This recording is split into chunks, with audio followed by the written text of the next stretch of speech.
Are you like a crazy person? I'm quite sure they will say so.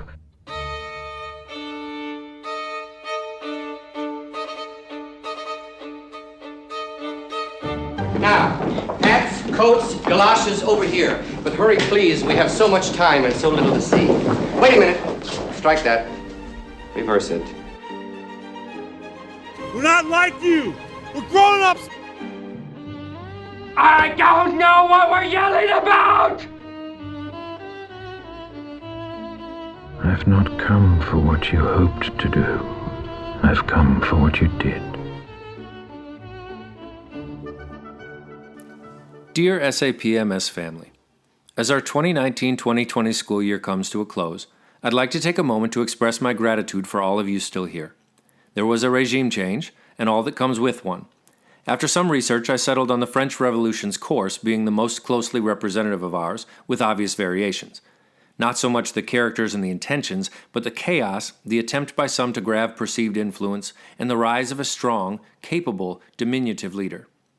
There was a storm that was more bark than bite, thankfully, lingering and feeding off of our worry. And there were a lot of scars.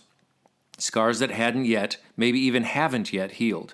Reminders of our own seeming insignificance on the path of security and stability. Scars that may have caused action contradictory to our ultimate wants. Scars that may have caused more damage than the blow that initially dealt the mark.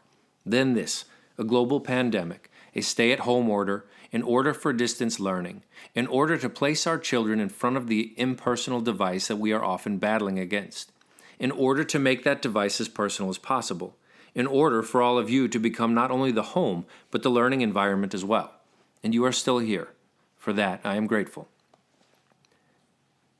The Montessori philosophy is based on training, trust, and transcendence. We are taught to create a structured environment that promotes freedom of growth. We rely upon you knowing that we are professionals and have your child's best interest in mind, even when it may conflict with your own belief in those interests. The reverse is true about us knowing that about you as a parent, that you are professionals and have your child's best interest in mind, even when it may conflict with our own belief in those interests.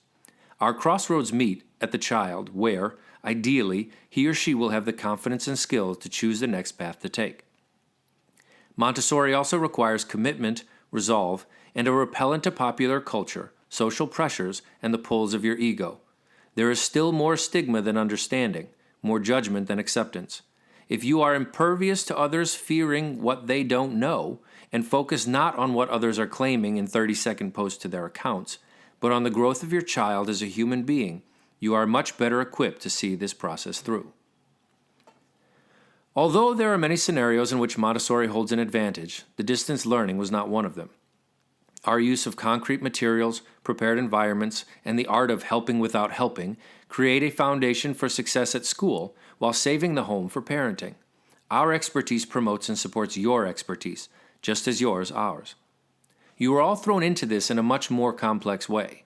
This was not a shelter-at-school pandemic. We were not charged with being both educators and parents. This was shelter at home, and many of you felt you were being charged with being both educators and parents. The unsurety superseded the trust. School came home, and behold, a pale horse. Since birth, your children have been mapping the location and sensitivity of each and every one of your buttons. They know when to look sad. They know when to look defeated. They know how to look helpless. They know how to pull at your compassion, your love, and they know when to double down on their tragedy. You would need to ignore millennia of parental instinct to not be affected by this. You would need to be a robot, or you would need to have all the trust in the world. Trust that your child's teacher still existed. Trust that your child's teacher was still there, just on the other side of a screen. The trust of a few-year relationship rarely stands a chance against a lifetime of love and protection, so many usurp the role of educator.